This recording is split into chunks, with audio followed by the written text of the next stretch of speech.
So welcome to our fourth quarter and our final for the year Mega Agent Panel. And thank you to KW Coastside and the team and everybody involved in putting this together.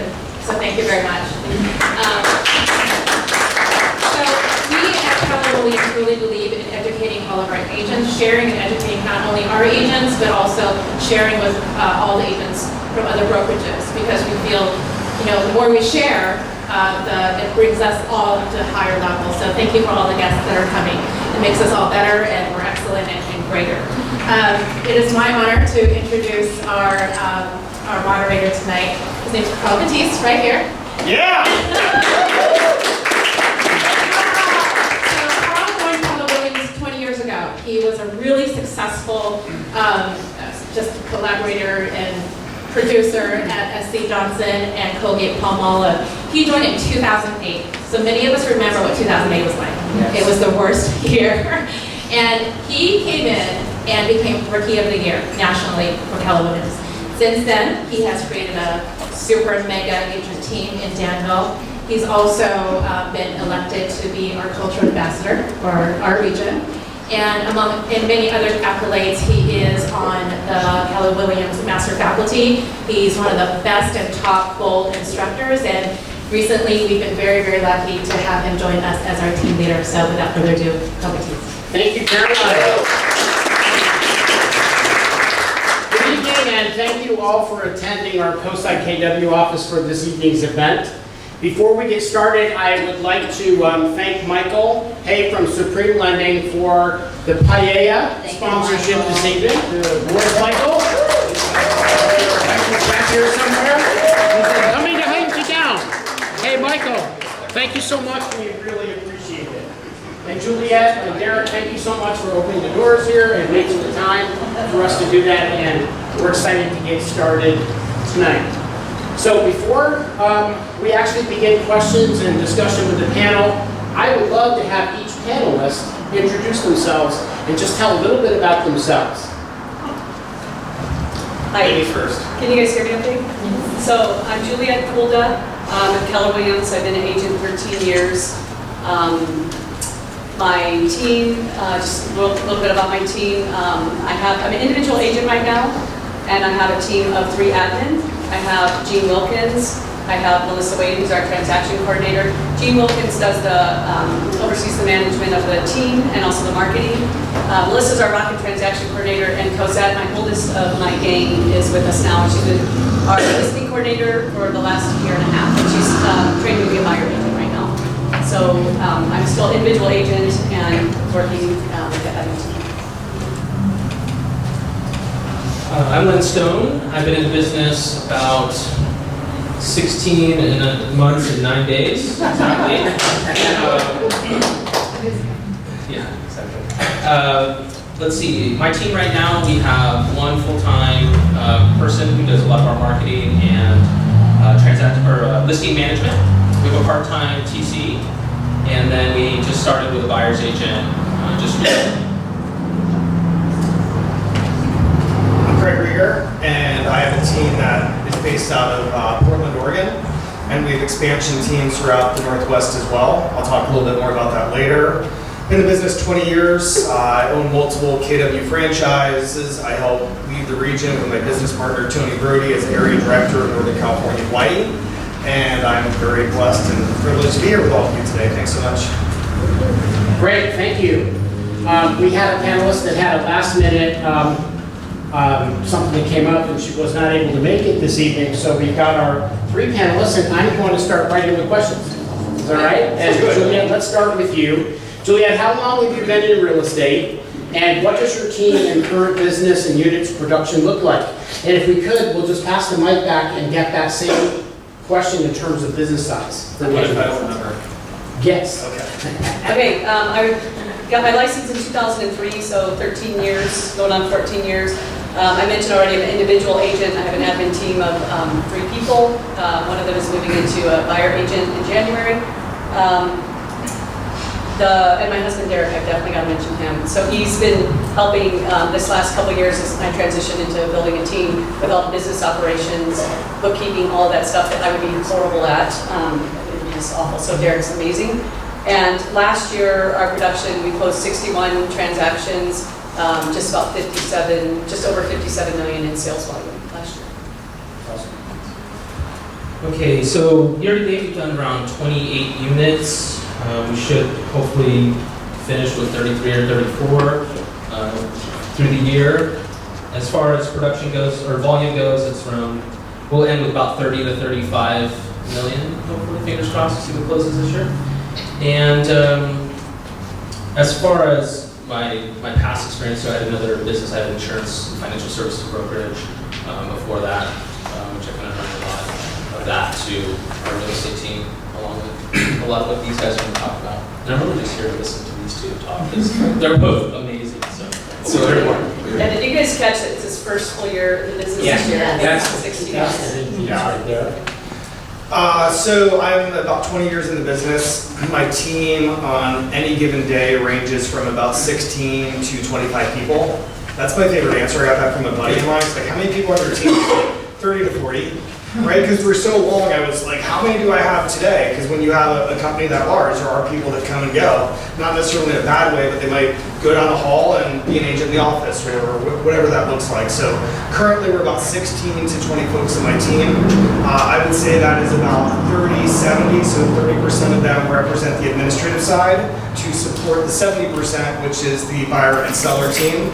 We've got cold callers on our team, or we call them ISAs and OSAs. And an ISA is an inside sales associate, so they're calling up my past clients over the last 20 years, my personal sphere, staying in relationship with them. And then OSA is outside sales, and they're calling people we don't know, like for sale owners and expireds, and setting listing appointments. Did I get everything there, Carl? Yeah, I think no more questions. All right, thank you. Did you say how many units that you did? We're about 300 units, which were very different sales price than you all have here in Northern California. So 300 units in my market looks just about like 100 million. Awesome. So, Len, let's go back to you. How did you talked about insurance, as was where you started. How did you transition or start in real estate off that platform? Sure, gosh. About 2 years ago, I was like October or so, and I was doing my business plan with my wife. I always do my business plan and then bring it to her, and then she fixes it, basically, how it always go. And this 2 years ago, I was doing it, and just in the middle of explaining it, I said, I don't want to do this anymore. Like, just bolt of lightning, extreme clarity, which doesn't happen very often. But, so that was very, very nice to have extreme clarity. And at that point, I thought, how can I leverage what, my talents, my skills, and also my previous business. And, real estate, I think, was attractive for that reason, because there's so many people out there that I started doing some research that in 2 years, 3 years, 5 years, they're doing $1 million of gross commissions, netting $1 million in 5 years, and there's these examples across the country. And when I started to dive into it, I thought, I can do that. And that's the goal. Len, when you said, I don't want to do this anymore, was that based on price point versus the ROI and what you could do? Yeah, I thought it was probably gosh, you guys all know how much you get paid for a transaction, especially at this price point. And just seeing that how you can scale a business in this business with actually relatively few people and do a lot of volume it was a no-brainer for me. And as soon as I convinced my wife, we started. Great. Juliette. Yes. What's my question? So, where did you start? How did you transition into real estate? Why real estate? And what was the transition out of where you were like? So before I got my license, I was an at-home mom, although 5 little kids, I wasn't really at home much. They'd go off to school, and then I was doing whatever, usually helping my husband with his general contractor business. So in the year 2000, when we had moved away from Happy Bay for a little while and he's come back, the market was surging, and Derek being a general contractor, we decided to start doing some small land development. So, and also his brothers are contractors, we knew a lot of contractors. So I had interest, I've always loved real estate. My family, my parents, they had different houses, and they always enjoyed everything that went along with that. So I would find vacant lots. Sometimes, in those days, we can just look it all up, ourselves online like we can now. So I'd go to the county recorders, figure out who owned lots. I would often go negotiate directly with the seller, get investors involved. We would design a house, and my part in all of this was getting the building permit, putting the development project together in a sense as far as the partners, and then I would hand Derek a building permit, and he would go build the house. So the first house we sold, and the real estate agent sold it in just 2 weeks, it got my attention. I thought I should probably get my real estate license. After picking time and all the things we did, I thought that would make sense. So of course I hesitated a little bit. I knew it was going to be weekends working, so I thought about it for a couple of years. But in 2003, I did get my license. The great thing is it did give me, when I got my license, I knew I had an opportunity to be able to have listings right off the bat. So I knew I had 2 or 3 listings a year, and I just took the opportunity there to hold open houses and meet the neighbors and put out marketing. So that was my start into real estate. That was awesome. Both of you guys. So mine was single mom raising 5 kids, and if I wanted cool shoes in high school, the only way to do it was to make my own money. And my buddy's dad owned a roofing company, and so I was roofing every summer to make money for what I wanted in my life that my mom couldn't provide. So the day after high school, I started my own roofing company, and I failed. And then there was an oil crash in Texas, and I had my uncle move to Oregon because of the oil crash where I lived. And he's like, I think you have something here. And he had an MBA, and he helped me create a very successful roofing company. And although I was pretty buffed and pretty tan, about 4 years into it when I was 22, I realized this isn't my calling. And I sold to my uncle, which gave me a little bit of nest egg to start real estate. And so many of my clients were real estate agents. Like, when do we call contractors? When the home inspector says this is broken. Or when do we call contractors when we're pre-listing a property, we're getting it ready for sale. So about 70% of my business as a roofer was repeat clients from real estate agents. So I got to know the industry pretty well in a weird way from being a contractor. And I signed up for real estate school. I interviewed at a bunch of offices, and there was a gentleman that said, like, everybody's like, here's your cubicle, and we've got 1 week of training. Like, looking back on it now, like, it was KW, and I didn't even know it, because we didn't have KW 20 years ago in my market. So everybody's like, here's your cubicle, and 1 week of training. I went to this one guy, he's like, join here, here's what I'm gonna show you how to do, here's what we're gonna do. We're gonna call, we're gonna set up databases, we're gonna prospect, and you're gonna do this every single day from my office for 3 hours a day. And I think that first year, back then my average sales price was like 160, I did 10 million. So that's what got me started in it, was just having a really great mentor that said, here's what you're supposed to do, which is essentially remind people that I sell homes. Great. So, Craig, staying with you and then moving left, the next step is the trajectory to start saying, hey, I got this, I can do this. What's the next step in getting big? And what are the 3 things that you did that drove that trajectory up and say, I want to do this big time, and I want to do this long term, and not have the fear, and a lot of us have the fear of the busier I get, the less time I have, and the less life I have, and how did you deal with all that? It's a lot of It's questions. a lot of questions. So the first question is, what changed, what's the trajectory that made you want to go big, and what are the 3 things, number 1, that got you there? I did everything wrong. I wanted to go big on day 1, period. Like, I was very clear, going big, there was no other option. And what I wish I had was the models and systems, and that first mentor was fantastic, and unfortunately, that mentorship was based on my own tenacity. That mentorship was based on, if you want to go big, you work 7 days a week, 17 hours a day. And so really for the first 13 years of my career, and for 10 of those years, I still am happily married with a very young family, and I was working 7 days a week, 13 hours a day. So going big wasn't something that, like, 6 years in the business, like, I'm gonna go big now. Like, day 1, I knew I was going big, and the only way I knew how to go big, Carl, was just based on waking up before my competitors, going to bed later than them, stepping away from my family when I was in Hawaii and picking up the phone and closing deals. Like, honestly, although I was selling a ton of real estate, it was a pretty crummy way to live life. And then I had an opportunity about 7 years ago to come to Keller Williams. And what I realized is that we can succeed through others. What I realized is that I had a big enough world and big enough goals by wanting to go big that I could attract people into my life who had similar type goals and values, and I could help them succeed at a really high level And instead of me having to step away from my family when I'm on a vacation, if they're trained correctly and enjoying what they're doing and passionate, then they could probably take that same phone call that I used to take.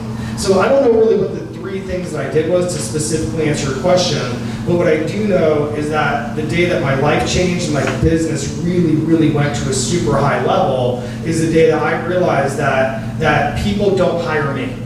They hire the values and standards that I represent. They hire how quickly I return a text. They hire how quickly I return a phone call. They hire how knowledgeable I am on the market. They hire how the representative of my list to sales price ratio. And those are all just facts and figures. Every one of those things is trainable. It's not that they're hiring me, they're hiring my standard. Like they said, I like that standard, I like how fast you respond to text. Like it's such a simple thing that some people take 2 hours, some people take 2 seconds. And there's no right or wrong. So if I've got clients attracted to my standard, which is 2 seconds, and all I have to do is hire somebody amazing like you, teach you that, hey, when it's one of my clients, here's what they're gonna expect. If you odds are they'll enjoy working with you as much as me. Or here's how well I know the local market, and if I can teach that to you and make sure you're out touring and previewing and giving me report backs on what you're learning, then in not too long I can turn you loose to my clients, even the ones I've worked with for 5, 10, or 15 years, and you can give them similar representation. So I guess the one thing I did that really helped me go big is I realized that I can't do this alone. Well, I can, but I'm sacrificing spirituality, health, family, I'm sacrificing everything. So it wasn't 3 things for me, it was 1 thing. It's find super talented people, attract them to my world, and train them to whatever my systems and standards are. So I'm hearing you right, leverage Yeah. is a big piece of that trajectory. Without question. Right. Juliette. What was the question? So, yeah, there's 3. So, in 2013, this was 3 years ago, I had Jean and I had 1 licensed assistant, Jean Wilkins, who's amazing. We were on track that year in 2013 to close 30 transactions from 30 million in volume. And like Craig says, we were working a lot. You know, we were working a lot. So I was hitting a ceiling. I had no idea what to do next. All I knew is I couldn't refuse, we don't refuse business, right? So we would be there late at night. And actually it was one night, I always remember it was a Friday night, it was about 7:30, and Jean and I were the only ones in the office pulling the deal together. And I was talking to Lorelei, and she called, and her and I were working with a common client, basically someone that was working on both sides of the hill. So we were both working with one particular client in different areas. And as we were talking, I said, Lorelei, you know, where are you? I thought you were still at this company. She said, no, I'm at Keller Williams. And I said, well, and what are you doing with Debbie? I thought Debbie was at another company. No, she's at Keller Williams. So it got my attention, and she said, so this started a conversation for me, which opened up a whole door, which I didn't even realize was happening at that moment, but it was happening. So she, basically, she introduced me to Rick Cunningham. I started talking to him about business and my team, or me and Jean, what we were doing, and he handed me a book that has changed. I'm sure most of you guys, hopefully everybody has this book. It's called The Millionaire Real Estate Agent by Gary Keller. This was the book Rick Cunningham handed me, and he said, Juliette, if you take this book and you follow the systems and models, you will double your business in 1 year. So that was amazing to first hear someone that could believe in me like that and say, you can double your business. And what you do need is systems and models. You know, like Craig says, you don't have to necessarily do everything yourself if you set up a system and model. So I read the book, and it was really inspiring. I didn't have much time, so I remember reading it in the middle of the night. And I just said, this is an opportunity to break through the ceiling. So that was what kind of started. And it didn't take me 1 year, by the way. It took me about 2 years to double, but it did happen. And as far as the 3 things, so the first I'd say was the move to Keller Williams, and what came with that was opening doors of trainings. The first mega camp, if anybody knows about Keller Williams, the trainings are amazing. And the first mega camp I went to was 2013. I believe Craig was on the stage with Gary Keller, and you were one of the panelists. And he was actually talking about his 90 listings in 90 days. And this book that I had been reading came to life on the stage. That, wow, you can be an agent, make $1 million a year. That's pretty amazing. So that was number 1. With that Keller Williams move came, I got a business coach. And I realized when they talked up on the stage, if you want to be an Olympian, if you want to get a gold medal, do they have coaches? Yes, they do. So I realized in business, it was worth the investment to get a coach. So that has been incredible. And then, so my 3 are the move, I hired a business coach, and just following the model, and with that brought in leverage. So Jean and I were able within a year to get set up with a transaction coordinator, and then we added Cosette, who helped with our listings and client concierge work, and that leverage was amazing. It gave me more time for my family too, then I could schedule into field trips and things like that, and not lose, keep our clients even better and more happy than if it was just me. Can I Go ahead. follow up? So I thank you, because I only gave one, and you inspired me to think of two. Thank you. Good job. Database. So the first biggest evolution of my business was putting in place a database, and I'm a really slow learner, and it was about my 4th or 5th year. Does anybody know what percentage of last year home buyers said I had an amazing experience, I'll use my agent again? Any of our stats? 90%. 90. 9 out of 10 buyers said, I love my agent, I will use them again. Does anybody know what percentage of home buyers and sellers doing their second transaction years later use the same agent they previously used? It's 11%. So 9 out of 10 said you're awesome, I'll use you again. 11% actually do. The one reason for that is lack of a database, lack of follow-up. And it was about my 5th year of business, although I'd heard it every single year, just like most of you have heard.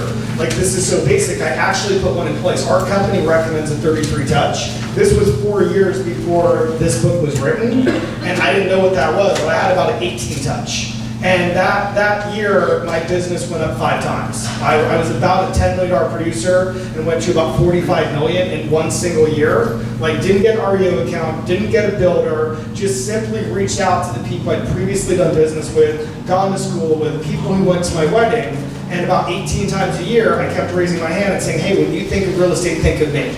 And I did that through phone calls and emails and snail mail. And that one single change in my business, Carl, literally transformed me from a 10 to a $45 million producer. So, like, when I meet agents, and I'll ask them, like, where's your business at? How are you doing? How many years have you been in business? And I've been in business 10 years. I did 10 million at the price points you guys play at. I'm like, that's amazing, 10 million. And if you sold me a house last year, if you sold me a house 1 year ago today when Amory and I moved to Northern California, you killed it, you crushed it, you handed us keys, we hugged, we cried, we loved each other. How many times have I heard from you in the last year? And the typical $10 million producer I asked that question to, like, one lady told me last week, well, if you drink beer 7 times, and then other people are like 3, 4, 5, 2, 0. Like, we work so hard for our clients. We work so incredibly hard. And if we just do a better job of reminding them on a consistent basis, we recommend 33 times a year, hey, we're in business when you think real estate, when you have friends and family that think real estate. If we simply do that, our business goes vertical. So that was truly my number one before leverage, was just staying in touch with my past clients. Great. So it's leverage, it's systems and models, and that's the ability and willingness to be coached and trained. And I love the expression, our business grows to the extent that we do, and oftentimes we're unwilling to grow. So we do the same thing over and over again because it's comfortable. I love that. Len, Sure. tell us a little bit about your journey. Yeah, so I think right away I had to replace my business that I sold, my insurance business. So I knew that I needed to ramp up quickly to get there, or else I'd be in the doghouse at home. That wasn't going to happen. So I thought about, do I sell the business? Do I hire somebody to run it? And I read something by Tony Robbins that really struck a chord with me. He said, if you want to take the island, burn the boat. And I was, wow, okay. So I decided to sell the business, and it worked out well. And that was it. There was no safety net, so it was time to go. And I looked at a bunch of different places to work when I was going to start this business. And to Craig's point, I had a lot of relationships already. I knew these people, just like we all do. We all have a spirit. But how many of us really take the time to put the name, the phone number, the email into a database so that we can touch these people systematically? And the first thing that I did was I hired somebody for $15 an hour while I was taking my real estate exam, or doing my classes and all that, and they perfected my database. And it was the best investment I've ever done. They screwed it up a bunch of times, but it didn't matter because I was only paying them $15 an hour, and the ball kept moving as I was doing something that was also equally important. And without either one of those, we couldn't make a ton of money. And so that was the number one step that I did. And I'm just following the model of the Millionaire Real Estate Agent. I'm not doing anything different. The next thing that we did was perfect our 33 touch and our 8x8 plan. Again, that's all we did. Just that one thing. I hired, well, I guess after I got a few listings, I hired somebody, I think one a day closed, and I hired somebody right away. And I had the fortunate experience of being in the insurance business where we were doing 40 transactions a month, and maybe you're making a couple $100s a transaction. So you have to do a lot of volume, right? I think sometimes it's easy when you get a big commission check not to need to do a lot of volume. And so that fortunate experience led me to this type of business where we need to keep rolling, keep touching our clients, and systematically do that. Because you can't touch all these people all the time yourself. So that first employee I had, their job the first 2 weeks was to set up my touch program, and that's all they did. Don't help me with any TC, don't run any lockboxes, don't do any of that. Make this program. And that thing is bulletproof right now. It's systematic, I don't touch it at all. And I look back and it led to 23 of my transactions this year. So systematic touches to people that know you and like you and want to do business with you, it's a no-brainer, but you have to set it up and have it so that it doesn't take your time, and that's leverage. It's a contact sport. Real estate's a contact sport. So, Len, moving this way, talk a little bit about, shifting gears, talk a little bit about how you lead generate. We all know that lead generation is the lifeblood of our business, and there are so many ways to do it today. Door knocking, social media, your sphere of influence, past clients, your core advocates, people you know well. What do you do specifically, and where do you focus your energy in terms of your lead generation to grow your business? When I was first starting, there's so many different ways to do it, right? I mean, so many people can point to one thing that's really, really working for them, but it might not work for you. And I think it's best to choose one thing and really go for it than it is to try to do everything, half-heartedly. So for me, I'm fine with prospecting. I like to call people, I like to touch people. I don't mind stopping people. One of my best clients, I met him in the parking lot. They were having breakfast, and I just walked up to him. So, but I had in my mind, I need to talk to 100 people this week about real estate. I need to ask them about real estate, and that's my number every week. And it doesn't matter if you're talking to the person cutting your hair, or if you're stalking somebody in the parking lot, or if you're calling your best friend from high school. You need 100 touches. That's my goal, and that's how I do it. Len, what I love about what you just said is, in other words, you're always on. Well, I'm not saying I'm that on you're well, dressed up in a suit and tie. Yeah. You're always looking for an opportunity to help somebody. Well, I think it's easy to. I see people that if they don't have a listing or a hot prospect right then, they get worried, and then when they do have a couple people, they kind of back off.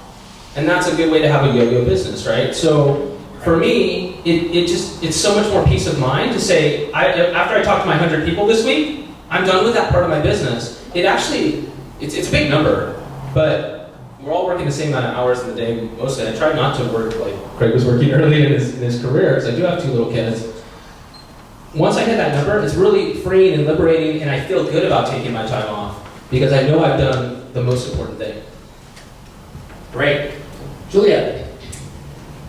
Okay, so I've been a little spoiled when it comes to lead generating, because for Derek and I, we've been in the community now almost 20 years, or better part of 20 years. We moved away twice and came right back. So, and I have 10 kids. I think most of you guys know that. So a big family in a very small town where you have one Safeway, and you have one high school, one middle school. So most of my business has always come sort of organically, just by being involved in the community. We rarely, Derek and I are very social. We've always been that way. We rarely miss a community event. We're involved in 3 different schools. Sports, you can imagine with 8 boys. We move right from football into basketball and overlap half the time in playoffs. So we're just involved in a lot of circles, the church, the gym, everything in town. We love this town. And just being involved, I learned early on, I remember when I first got my license, 12, 13 years ago, I was at Elgin School, probably picking up Cosette. And one of the ladies, one of the other moms said, oh yeah, I got my house on the market. And I looked at her and I said, oh, you do? Who are you using? Some out-of-area agent. And I said, oh. And I realized she doesn't know I'm an agent. She didn't know. So I realized I have to also get word out, right? So I started marketing, and we do have one town paper and this and that. I think I got the front page one of the phone book that everybody got or whatever. So I started doing things right away to get out there, marketing that was important to me, I think, to just let people know without being too crazy, at least have some marketing out there. So I think most of my lead generation just always came that way, just being out in the community involved. I recently became more purposeful about lead generating. I realized I need to be more consistent. My husband, general contractor, the last couple, 2-3 years, as the market had downturn, we started relying more on real estate sales. So we just had to be more consistent. It wasn't just latte money anymore, or whatever you bring in. It became, our main, source of income for our whole big family. So with that, I've been working more just recently on setting up a database that's more systematic. I don't do the 33 touch and all of that. I think I do it in certain ways, but I'm not systematic about it.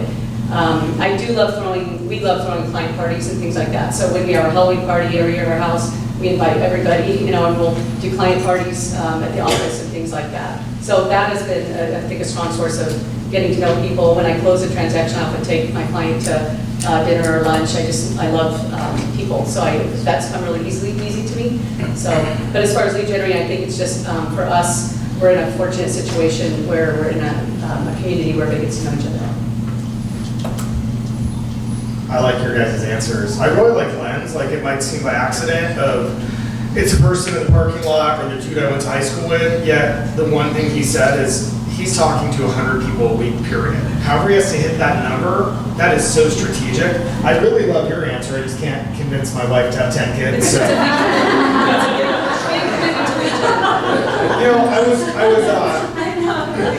Right? So my wife and I had an opportunity. We're in Austin on Friday, and we're masterminding with Gary Keller, and for the most part, many of the top 100 agents in the world. And in my notes, I'm reading them in my mind, and Gary said, time on task beats talent every time. Time on task beats talent every time.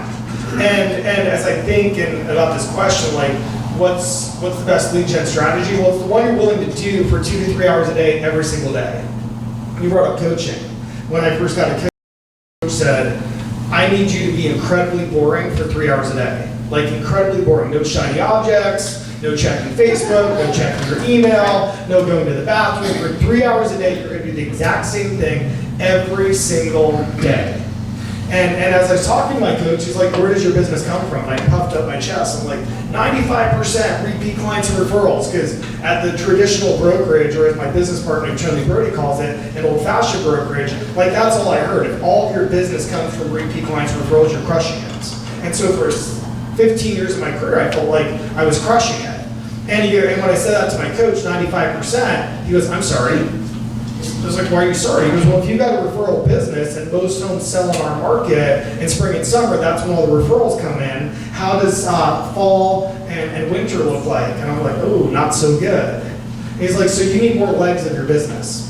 And Gary's research team showed us that. Actually went over on Friday. And most top producers, Carl, have 3 main legs of their business. And by the way, it's not 33%, 33%, 33%. It might be like 60% repeat clients referrals, and it might be 20% open houses, and it might be 15% client appreciation parties. And then there might be like another 5% that makes up like all of these different categories, but you're not putting time or energy into it. So my number one has been and will always be repeat clients and referrals from that touch system.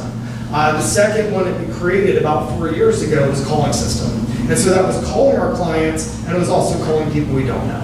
And what we use for calling is 3 strategies. One is for surveillance. They've raised their hand, they said, hey, we want to give this a shot on our own, we want to save money, so we're going to call them and share with them the services we provide. And we become quite proficient at convincing a certain portion of them to choose us. We do it every single day. Number 2 is we do what's called circle prospecting. Circle prospecting is where you draw, you have a target and you draw a circle around it and you contact everybody within inside that target. You ask them if they want to sell your home. So who do we circle prospect around? Typically just listed. I just listed your neighbor's house at 123 Main Street. Statistics show when one house sells, 3 more sellers will list in the next 90 days. And agents, isn't that true? Haven't you ever gone to pick up your lockbox, and as you go to pick it up, you see your competitor sign across the street? Yes. So our job is to get to that neighbor first, let them know we're working in the neighborhood, we're active. If you're thinking about selling, we want to meet with you. We also do just sold.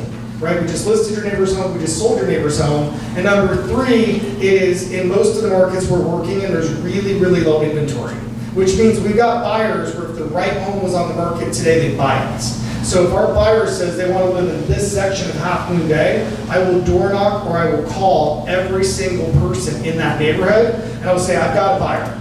And Carl, I don't try to match my buyer with a specific home. For me, it's enough to say they want this neighborhood in Half Moon Bay, and I will literally call 1,000 people or 2,000 people or 3,000 people, as big as that neighborhood is. And if somebody raises their hand and says, sure, Craig, I want to sell, then I'll say, great, we've got to agree on price and commission. And if we agree on price and commission, and if it's a good fit for my buyer, like if it's the floor plan they're looking for, I'll bring them over, of course. And if it's not a fit for my buyer because they want a 2-story and the person that says I want to sell is a 1-story, then fantastic, because I still found somebody who wants to sell. So that's the second biggest leg of our business. And our third is open houses. And for open houses, we don't go on the belief of, like, to me, like, I don't know who watches Shark Tank, I really like it. And Shark Tank, they talk a lot about hobbies. It's like, you don't have a business, Dan, you have a hobby. Well, a hobby is doing an open house 2 or 3, in my opinion. And a hobby is doing an open house 2 or 3 times a month for 2 or 3 hours. That's not a business. It's not a leg that will grow your business, it's a hobby. Yet, a business, an open house is a strategic leg. If that's gonna be the 3rd leg of my company, then me and or my agents, we're gonna do open houses 4 or 5 days a week. It's like, ooh, that's terrible. But that's our job, right? Like, if our job is to find clients, then I'm going to do opens from 2 to 4, because as a mom of 10, what happens in most cities in America at 3 o'clock p.m. 9 months out of the year? School pickup. School pickup. Isn't that a group you want to get in front of between 2 and 4 school pickup? I'm going to do additional opens during the week from 4 to 6. What happens in most cities in America between 4 to 6 p.m.? People come home from work. Not everybody wants to go home. They might want to come to my open house. And then, of course, I'll do my typical open house on Saturday and Sunday. So if I'm doing 4 or 5 open houses a week, understand that within 2 months, I'm an open house ninja Jedi warrior. I become awesome at it. I become so good at getting contact info. I understand exactly how to advertise, because I'm doing it literally 4 or 5 times a week for 2 or 3 hours a day. I become so good at figuring out what will draw people to this open, what neighborhoods to do them in. So for me, it's consistency, and it's those 3 legs. It's cold calling, it's sphere, and it's open houses. But it's not 6 hours of open houses a month. It's about 25 hours of open houses a month. It's a little work. Well, that's our job, right? Like, I like what he said. I hit my 100, I'm done. I've done my job for that week. I do my 5 opens a week, I'm done. It's only 3 hours an open, 5 times a week. It's 15 hours of work. Yeah. Great. Any more comments? Okay. Okay. So let's shift gears again and talk about what is that special thing or secret sauce that you bring to the party in your business that truly makes a difference. And it doesn't have to be I'm a door knocker, I'm a expired caller. What's that special thing, that special talent that you can pull out of who you are and how you're wired that makes you work, that makes you win? Juliette?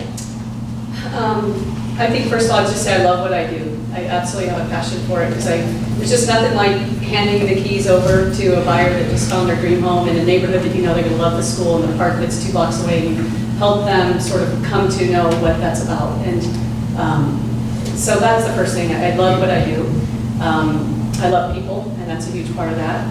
There's also like working with the sellers, all of that.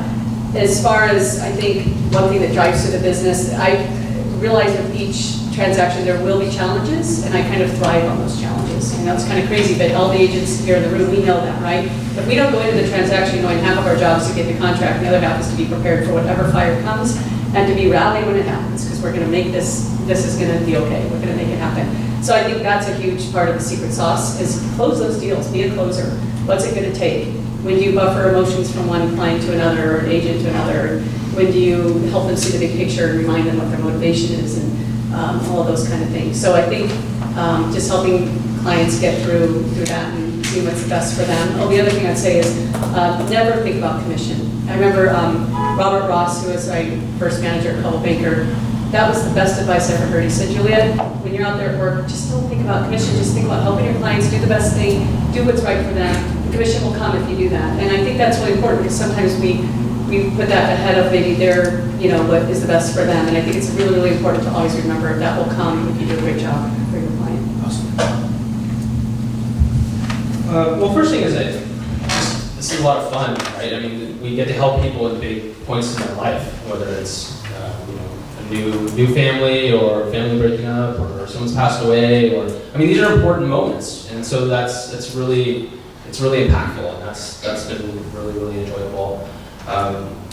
As far as what I feel like what's helped me get to this point so far is just the ability to focus on what's important.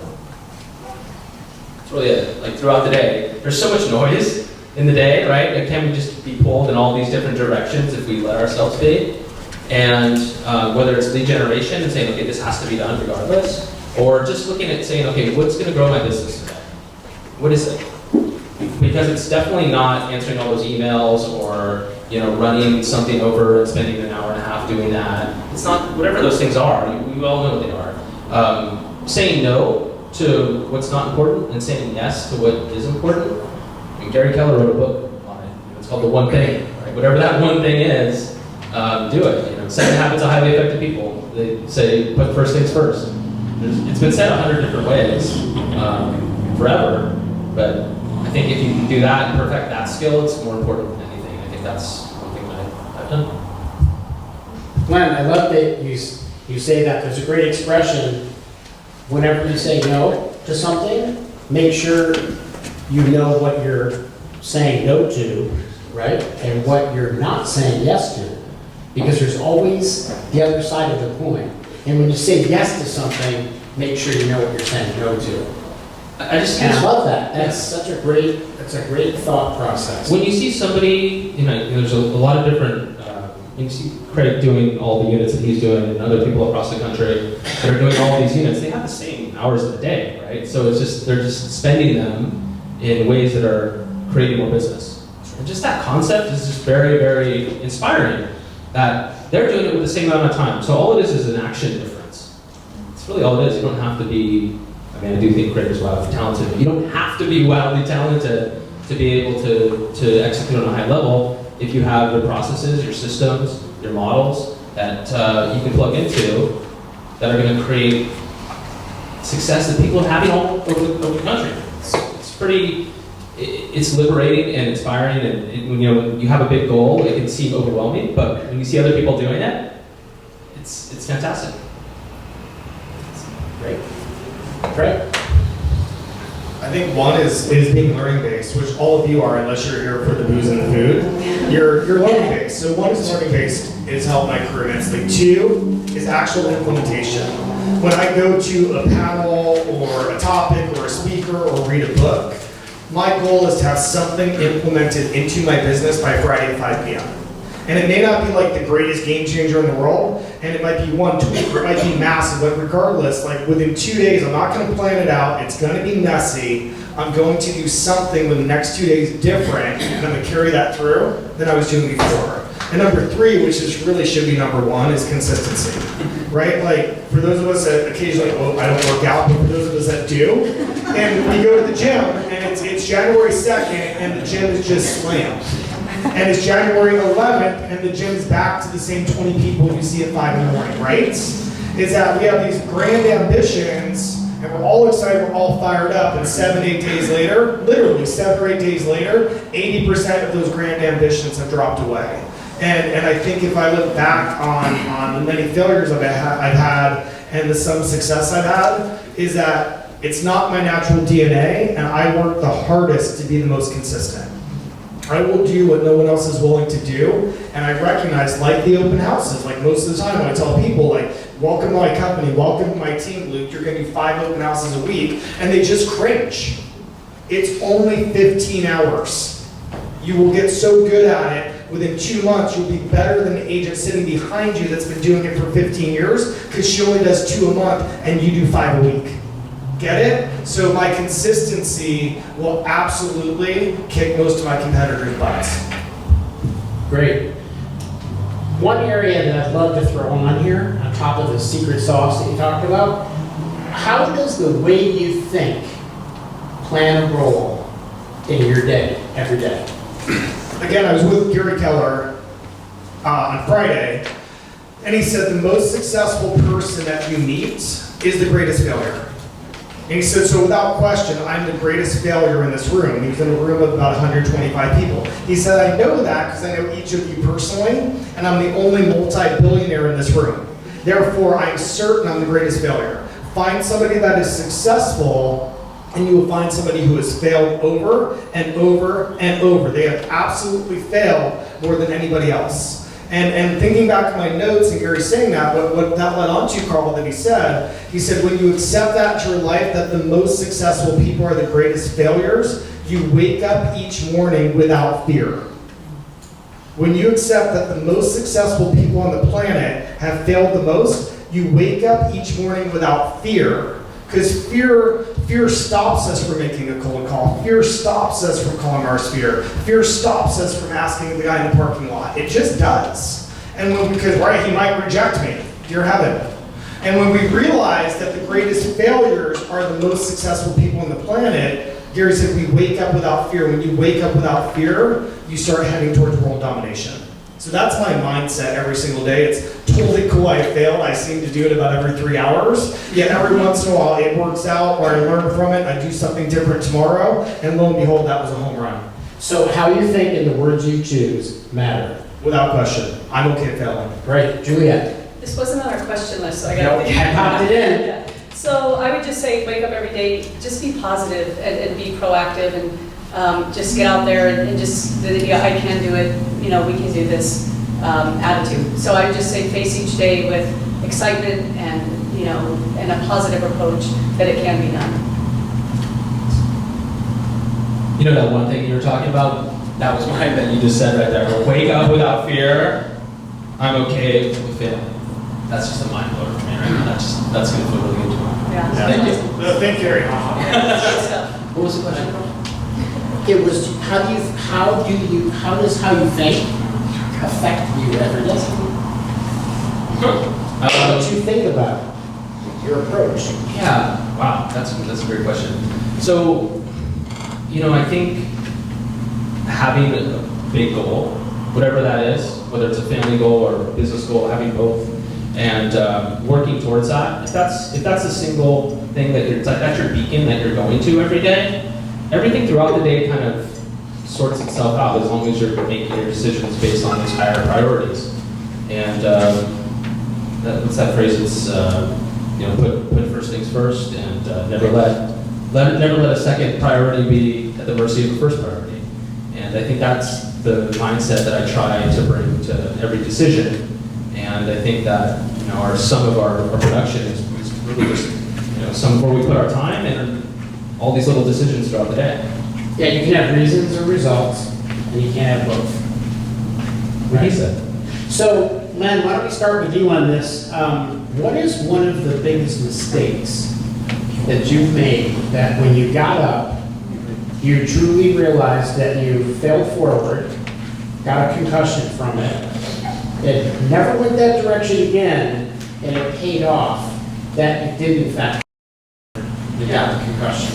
Well, I had the entrepreneur's enthusiasm when I started this. I was like, okay, we're gonna do this.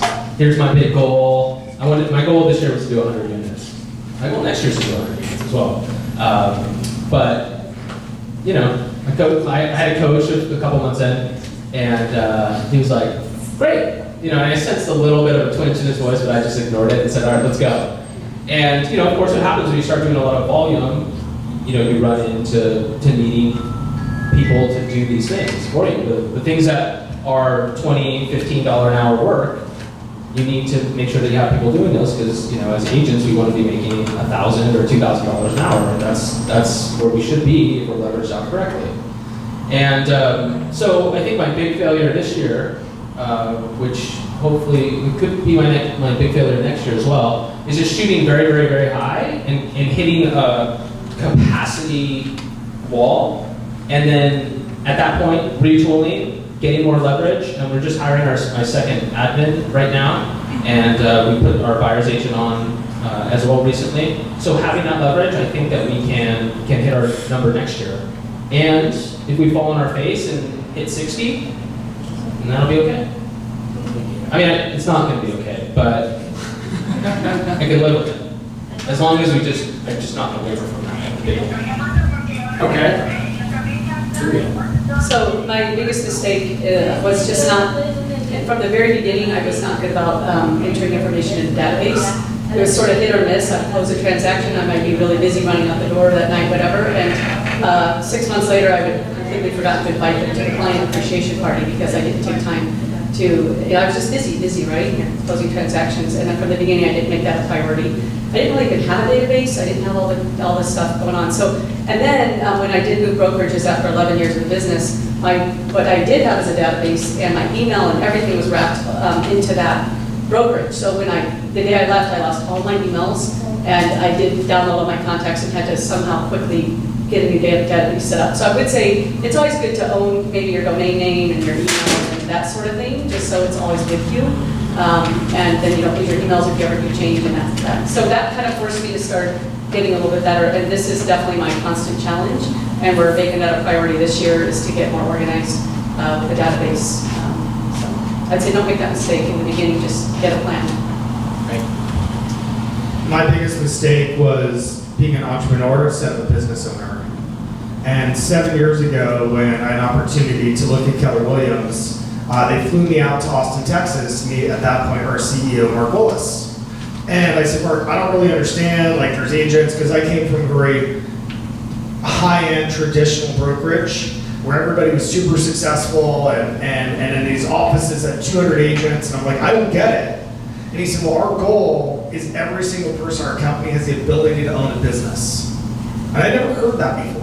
The ability to earn a business. So I've been a really successful, hot mess entrepreneur for 13 years. Right? I had no business plan. I had no budget. I had no anything except I will outwork you. And that was, without question, Carl, my biggest mistake. And the day that I started putting plans in place, started creating a budget, started hiring talent into my business, because what business doesn't have talent around them? Successful business. The day I did that, my world, and there was a lot of trial and error and wins and losses throughout that journey, but the day that I chose to become a business owner, and that's what's cool, it doesn't matter if your business sells 10 homes, or 60 homes, or 100 homes, or we've got buddies selling 2,500 homes, and they're literally just agents selling 2,500 and 3,500 homes. It's the exact same model.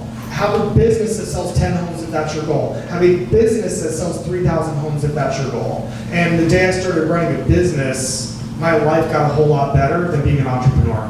Great. Awesome. Juliette, one recommendation to a seasoned agent that desires to grow a team, build a team, and to have a trajectory of great, profitable growth? I would say, analyze your numbers, make sure you know what's bringing in your business, and figure out how to systemize it, I guess, and figure out how to really focus on taking that business. And so you're seasoned, you know what's working, and figure out how to, whether you're ramping up or ramping down, maybe you're looking for leverage to set up a legacy team and start having more time for your family and time off. So maybe that's a goal, getting leverage. But as far as, I would just say, make sure you analyze what has been bringing in your business and what works for you. Awesome. Len, specifically because of your tenure, what would you tell a new agent out here in the audience that's most critical to launch a career, a profitable and successful career in real estate? I would say don't try to reinvent the wheel. And you can easily start and go crazy in a direction with a bunch of outworking you mentality and all of that. And you'll figure it out eventually. But I think with systems and with models and with coaching, I feel like just with my coach, I'd probably save 2 years of hitting my head against the wall, trying to figure it out, and learning the hard way. I see no point in trying to learn the hard way. So I would really I would hang on with the right people. I think that's really important. Look for people that you want to shape your business after. Whether it's you want to do 20 or 30 or 50 or 100 units a year, find a good role model, and then do the basics really well. That's a big thing. Your database. We've talked about that over and over again. And that's when I started. I wanted to absolutely have a solid database and a solid contact system, so that everyone got invited to the holiday party. And so these basics are what I think I'm excelling at the moment, and it's just fundamental and a good platform to be able to go to the next level. Awesome. So Craig, you've got a team. Yep. You've got ownership. Yep. You've got regional directorship, Yep. where you're engaged in our region.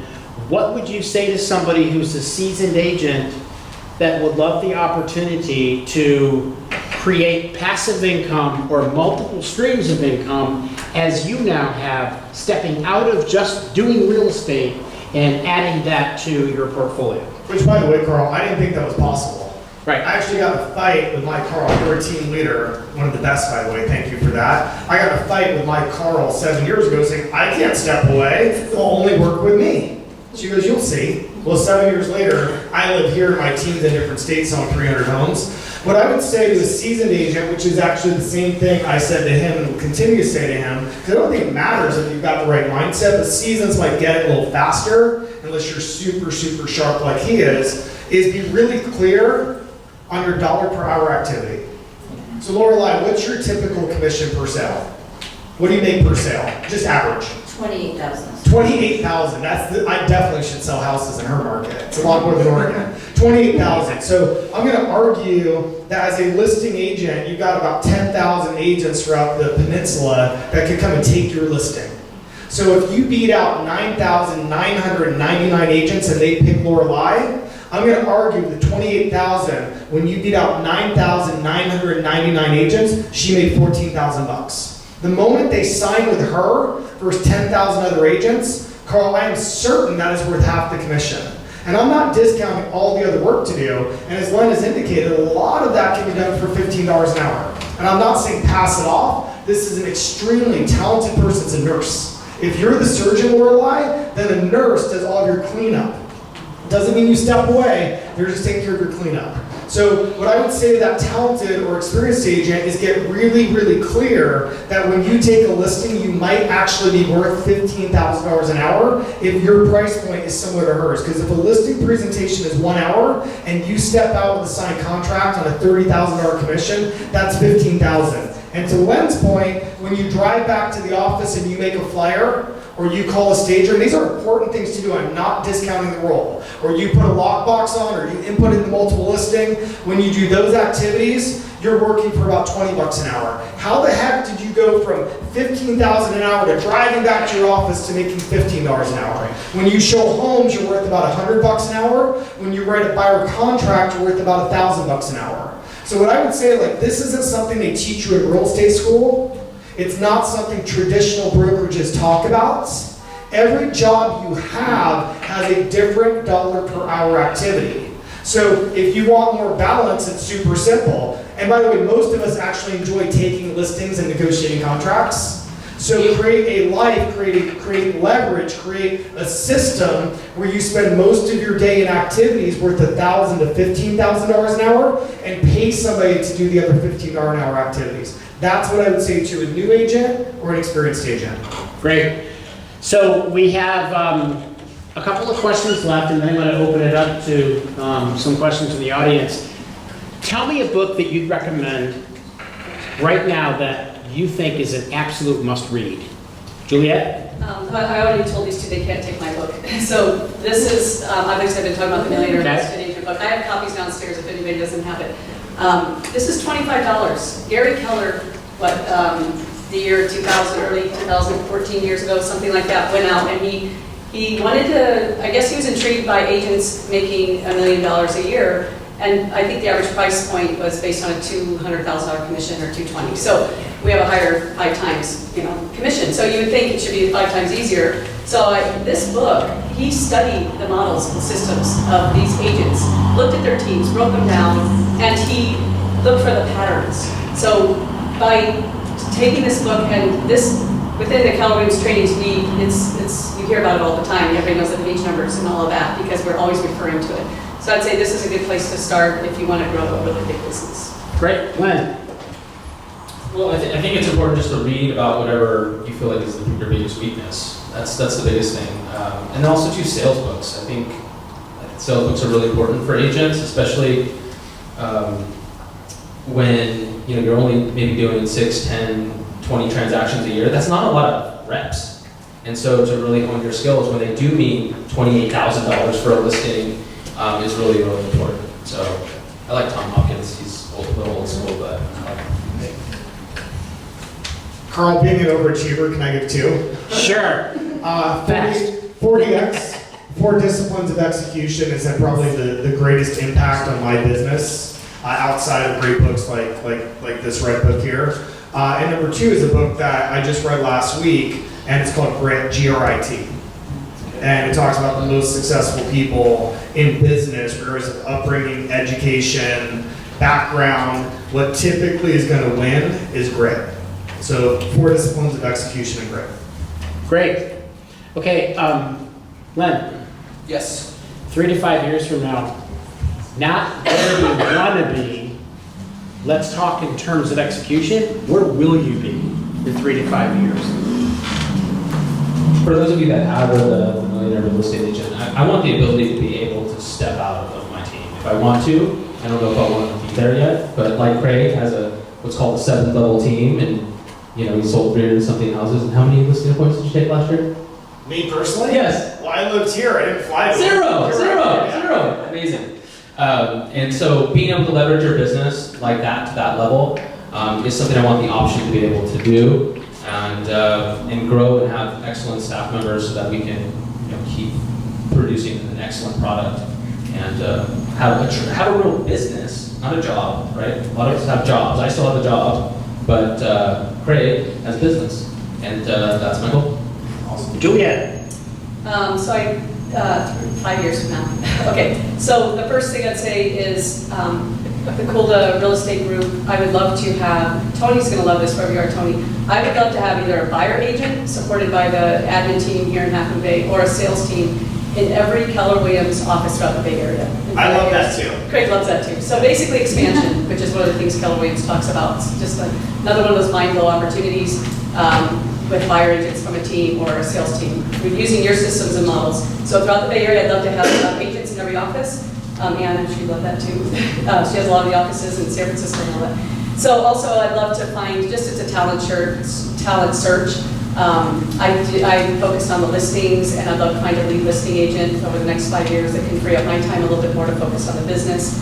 Also setting up, the third thing I think is so important is to set up a charity. So pull the real estate group charity and give back to this community that we love so much. So it's important to me. Awesome. Craig. I don't know how to go after the charity. That is so good. That is so good. I don't really like my answer, and I'm going to be completely transparent with you, is that I have goals, I'm extremely ambitious, and 5 years from now is not clear, and it rarely is clear for me, is that every single day, especially since joining this company, every day my job is to be the very best I can be at what I do. So as an agent, it's to be the best agent, the best leader, and create opportunities for people. And then that worked out well, and they're like, would you like to own some KW franchises? I'm like, sure. And I did that, and I was the best leader I could be, and then I acquired more. And then they said, do you want to move to California and help lead this amazing, the best region in our company, Northern California wide? And I said, sure. And my job every day is to be the best leader I can be, to grow and to learn, and to create opportunity for other people. And Carl, I'm not exactly sure what that will mean 5 years from now. And I do believe this because of the company and the people that we're in business with, that if I create opportunity and I help other people be successful, somebody will come and tap me on the shoulder and say, what about this? What about this? And then I get to go back to my amazing family and say, what do you think? And we get the option of saying yes or no. Awesome. Okay, in the last few minutes before we close, any questions from you folks? Yes, Lorelai. Sure.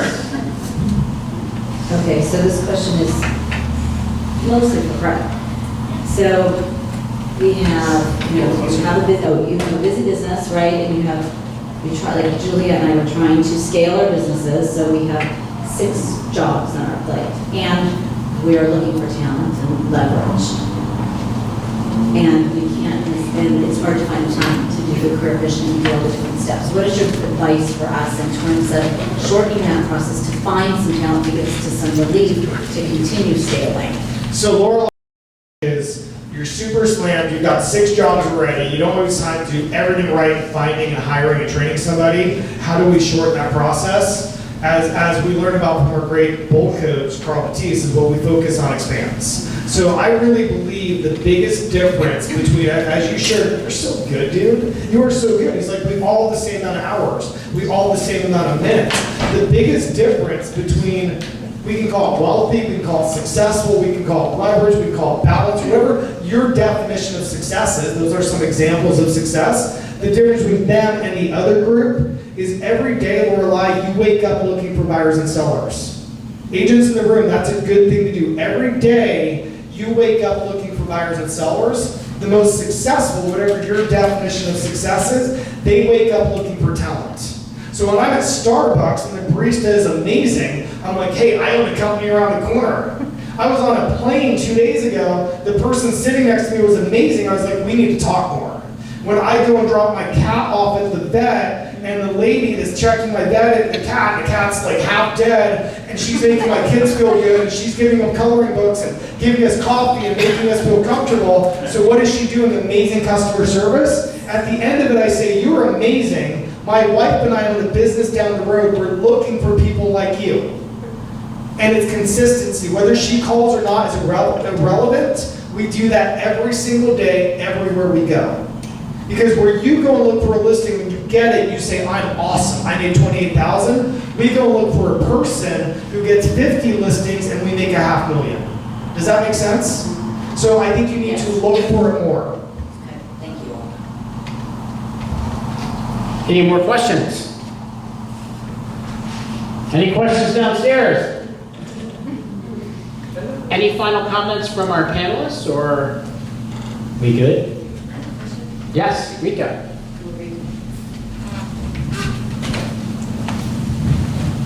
So Craig also teaches a class called 90 Listings in 90 Days. He was challenged by your coach to do 90 listings in 90 days. How did you shift your mindset? Because you've never done anything that big before. And I think there's some people in the room that maybe want to do something big and need a challenge yet. How do you shift your mindset to? How do you shift your mindset to have bigger goals? And I think each of us should answer this, is have a really clear big why. Like, I'm coaching somebody right now that is literally working on opening an orphanage in a third world country. I'm coaching somebody else who wants to make a ton of money, and guys, be clear about the money. She wants to use her money to start a no-kill animal shelter. If she makes $5 million a year, how many animals can she save? Right, so if you're really clear, for some of us, it might just be paying off her visa. For some of us, it might be paying off April's taxes. And after you get through those first couple of hurdles, is when you have a really clear big why. Like, I'm gonna buy my grandson a house, so when he goes to college, he can rent it. And if he graduates from college with honors, I'm gonna give it to him. Right, like when we're really clear on what our big why is, then we're willing and able to do things that in the past we weren't willing to do. So for me, it was during that challenge, I got really clear on where it is I wanted to go, why I wanted to go there, what it would look like, and believe it or not, this is part of your question earlier, Carl, like a big business of 90 listings in 90 days, at the end of it, I saw my kids more than I did listing a house a week. Because what that forced me to do was get really clear about owning a business, really clear about attracting leverage, and all of a sudden I realized, whoa, I got good at finding listings, I got good at finding people to help get them and babysit them. I actually don't have to do it anymore. Now I get my kids back, I get my wife back. And that was my big why. So I think you gotta figure out what your big why is and attach it to your goal, and that's what forces you to get up and put the armor on and fight the battle that some days you just don't wanna fight. So I think just getting to that mindset, I agree you have to have the big why and keep that always, every morning in mind. For me, I know family is so important to us.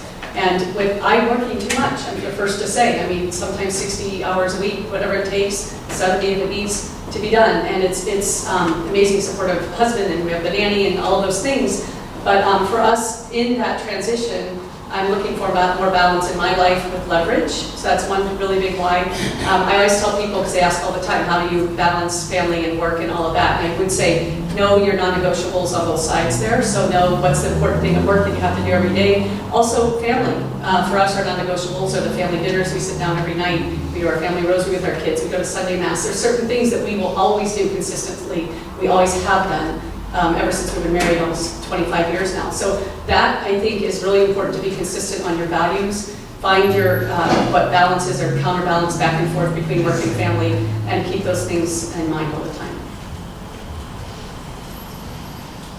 You know, I'm really big on time and freedom and having a business so that we can free up and enjoy our families.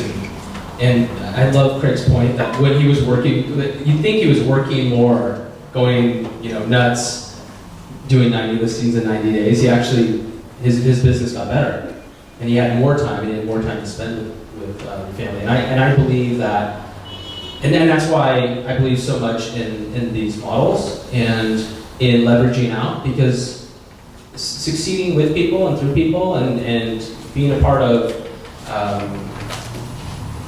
having their dreams and their goals achieved within your business, that's a really amazing feeling. And I did it before with the insurance business, and I think that's one of the big things that drives me now. But also to just that freedom to have a business and not just have a job is just really, really attractive to me. And also, of course, that number one big why, which is, for me, it's grossing the $2 million a year from the millionaire real estate. That's just the goal that's in my head, and this we'll get there. Great. All right. Any other questions? I think we're good to go. Let's give all of our panelists